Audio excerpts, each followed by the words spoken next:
Hi, welcome back to my channel. I am so happy that you're here. If you're new, my name is Alexis, and I am an aspiring fantasy author currently working on draft 3 of what I hope will be my debut novel. So, I thought that this video was going to be a lot different. If you have been following along, or even if you haven't, I gave myself a 60-day timeline to finish draft 3, which I know is kind of crazy. It was supposed to be, it was meant to be a challenge.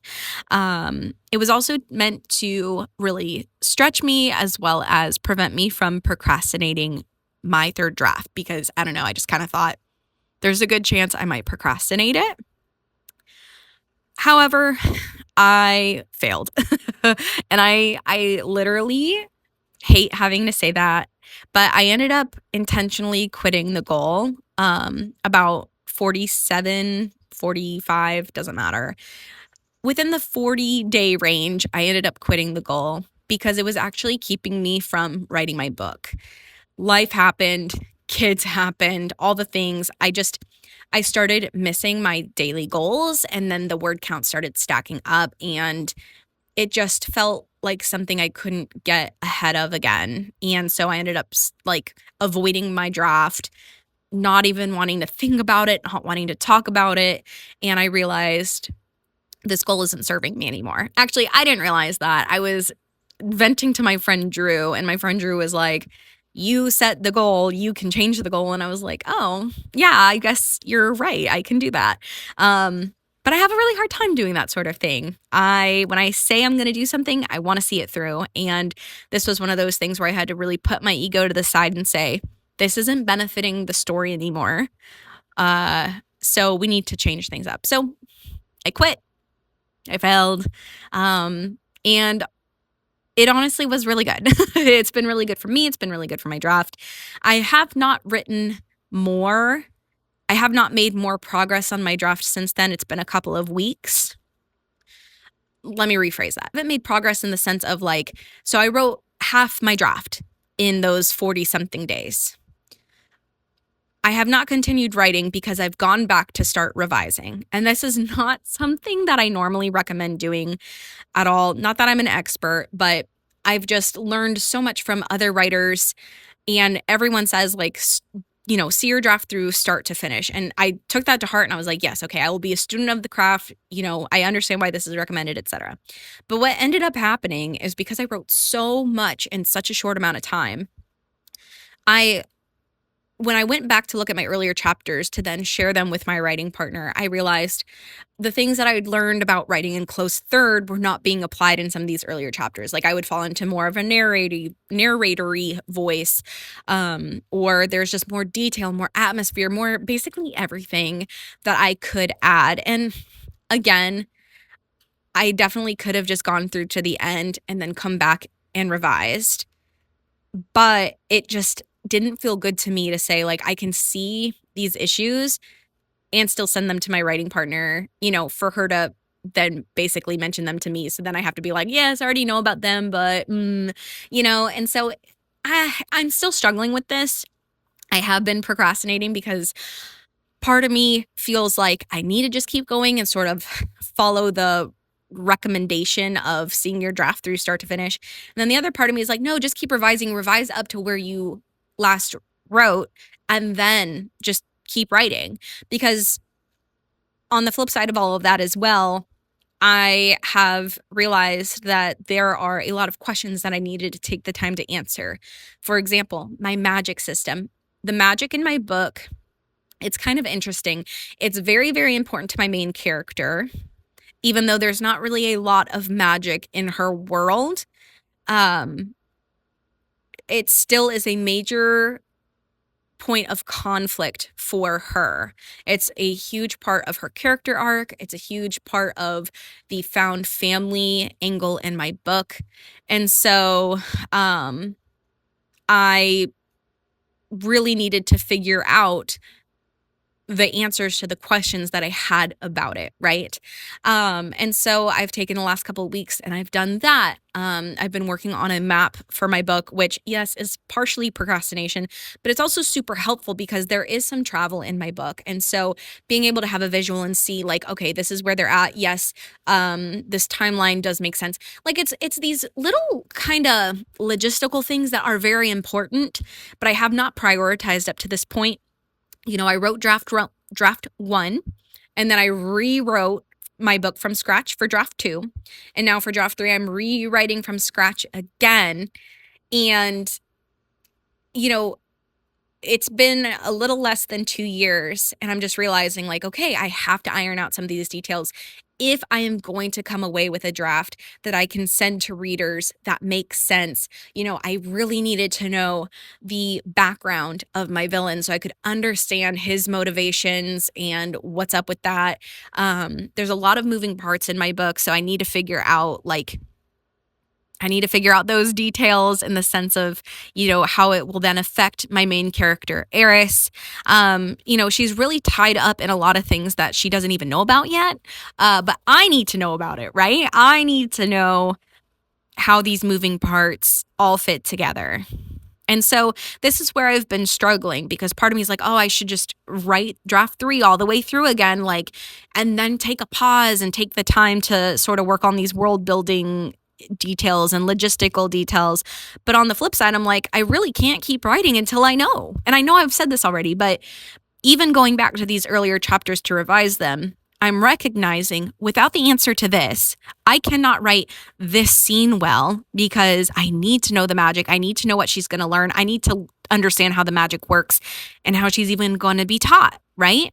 Or one of the characters that she ends up having a very, close relationship with, I need to understand the role that he plays in this kind of bigger picture thing that's happening over here that I have now fleshed out but hadn't yet. And so I think a lot of it has to do with trusting myself and trusting that my instincts are good. And, yes, of course, some of it's a little bit of procrastination, but a lot of it really comes down to, I need to know these mechanics to, have a fully functioning engine, right, for my book. And if I don't, then I'm just going to continue to sort of have these drafts that have gaps in them, because draft one was definitely just my discovery draft, and I'm so grateful for it, but it was not what I wanted from my book. Draft two was a lot better, but it definitely had a lot of missing pieces because I didn't know the answers to these questions. And I don't want that from draft three. What I would really love to see from draft three is a book that I can go back and revise, because I didn't go back and revise draft two. Go back and be able to revise it, and then be able to send this draft to beta readers. I really want this to be the draft that gets all of my time, attention, love, and nurturing. But again, there's a lot of layers. And so trying to figure out when to, chip away at it, so to speak, and build the statue from it versus, sharpening my tools. It's just been it's been hard. I've definitely been in kind of a lower spot mentally, just not being certain. And again, it's one of those things where this is a test of learning to trust myself. But it's also one of those things where I kind of want someone else just to tell me what to do. But so far the advice that I've gotten is just finish the draft. And it's I understand that 100%. I've already done it twice, 2.5 times actually. But this draft will not be good unless I answer these questions. And so I need to be okay with the fact that I've stopped in the middle. That's really what it boils down to, that I've stopped in the middle. I've given myself a timeline for ironing out these details. This is not something that can just go on and on and on. I'm not about to, have world builders disease and that sort of thing. And I just need to accept that and say yep, I'm good with that. But for whatever reason, I just don't feel great with that. And so that's kind of where I've been. And then, of course, too, I have this goal that's been sort of hanging over my head, and just the fact that this video isn't me telling you I wrote my third draft in 60 days. It definitely was a blow to my ego. But at the same time, why? For social media, for content purposes, for that wow factor. that's not really me as a human. Like I am one of those people who wants to be a student of the craft. I want to learn from the writers who've come before me. Yes, I want to pave my own way and experiment and, think outside the box and all of that. I'm not saying like, oh, I just want to be told what to do for everything.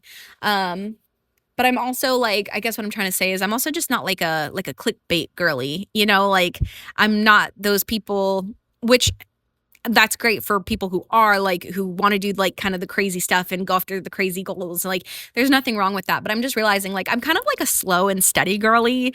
I'm very much just like keep chugging along girly. I want to share what I'm going through kind of girly. Just again, I'm not really like a clickbait girly. And I think part of me was like, oh, maybe I could do this and it'll be kind of like interesting and more people will be interested in my channel and in my writing journey if I'm able to achieve this thing. But at the same time, like I want to connect with you. If you're watching this right now, I want to connect with you because we're talking about writing and I'm talking about my author journey. And maybe you're a writer and you can relate to the things I'm going through, or maybe you're a reader and you're just interested in following the journey of an author. Like, I don't want it to be based on like vanity metrics and that sort of thing. But I think there is a little part of me, as I think there probably is in everybody, who, I think we all want to be wanted in a certain way. And like with my channel and trying to grow it, I definitely sometimes fall victim to, oh, well, like what's going to get people interested right away? I don't know if any of that makes sense. It's hard. It's hard juggling all of these things. Yeah. And so that's kind of where I'm at with all of that. Again, a little bummed I didn't meet the goal, but at the same time, when I think about my book, my biggest goal with my book is not necessarily even to get it traditionally published. I would really love to get it traditionally published. That's what I'm aiming for. But I would really love like just to take my time and let it cook, let it come together, and for a reader to read it and obviously one fall in love with it, but then also not read it and immediately flag it as a debut. Like if I can write this and take the time and really hone it, I would really love for someone to struggle to know if it was a debut or not, because I've just allowed it to come together and take the time that it needs to take. I don't know if that makes sense, but that's honestly my goal with my book, whether it ends up getting picked up or whether I end up, indie publishing it. Like I'd love for someone to read it and go, oh my God, what are her other books? And then them realize like, oh my gosh, this is her debut.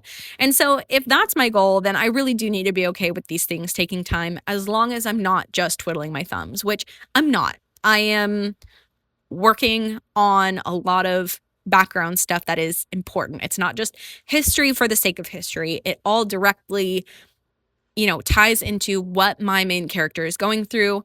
And when I think about the ending, you know, it's answering those questions. Why would this be the ending? Why is the villain making the decisions that he's making? Why did the people in her life make the decisions that they made to, protect her and protect the bigger picture? I don't want to give any spoilers. But all of that's important and it's worth taking the time on. And I just need to be okay with that. I think it's hard too. My writing partner, oh my God, she's amazing. She finished her book and she sent it to beta readers, and she is basically doing some minor revisions and she's getting ready to query. And that is super duper exciting. She's actually going to participate in an Instagram pitch event. I will tag her social media below if you want to follow along on her journey as well. But I think it is a little bit hard to do because it's like she's done, she's ready to, send it off into the world and hopefully get it traditionally published. And I'm just not there yet. And so I definitely feel like there's a little bit of pressure from the outside to kind of like hurry up. Not that she's pressuring me. She's not pressuring me at all. And there's no, like, oh, you're going too slow. Nothing like that. But I mean, I've been working with her on a weekly basis, both of us working on our debut novels together. And, she's a little bit ahead of me now, and that's totally okay. It's not a race, but I definitely find myself yearning to be caught up, to be at that point too. but my book just isn't ready yet. It's just not ready yet, and that's okay. Um, but just keeping things in perspective, you know? Yeah. Yeah, so that's kind of my writing update. I'm really proud of myself because this entire video I haven't been messing with my hair. That's kind of like my nervous tell. I've been really trying to work on not doing that in my videos. Not that that's relevant, but I'm just sharing at this point.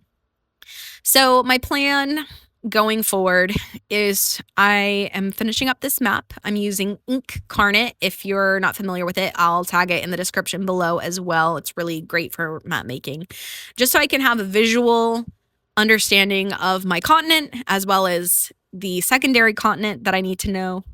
I am solidifying my magic system just so I know the rules of it. So as it is introduced to my main character, I'm not just making stuff up and I don't have continuity issues, hopefully.